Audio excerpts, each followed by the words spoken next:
Welcome. Today, we're diving into a handy feature on Instagram that many users might not know about: how to unsend a like from a group chat on PC, especially after the recent updates. If you've ever regretted liking a message in a group, don't worry, it's easy to fix. Let's walk through the steps together. First, open Instagram on your preferred web browser.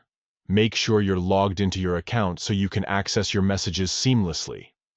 Next, look for the Messages icon located in the left menu of your screen. It's typically represented by an envelope or speech bubble icon. Click on it to enter your direct messages. Once you're in your messages, find and open the group chat where you liked a message.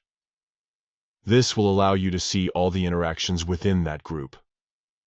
Now scroll through the conversation until you locate the specific message you liked. Once you've found it, hover your mouse over that message to reveal additional options. You should see 3 dots appear next to it. These are your action buttons. Click on those 3 dots and a small menu will pop up.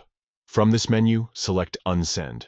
This action will remove your like from that message, ensuring that it no longer appears as liked in the group chat.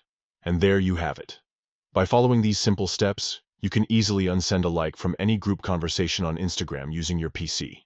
Keep in mind that this feature is particularly useful for maintaining the flow of conversation and ensuring that your interactions reflect your current feelings or opinions. Whether it's a casual chat with friends or a more serious discussion, being able to manage your likes can help keep things comfortable for everyone involved. Thanks for tuning in today. We hope this guide helps you navigate Instagram more effectively and enhances your messaging experience. Happy chatting!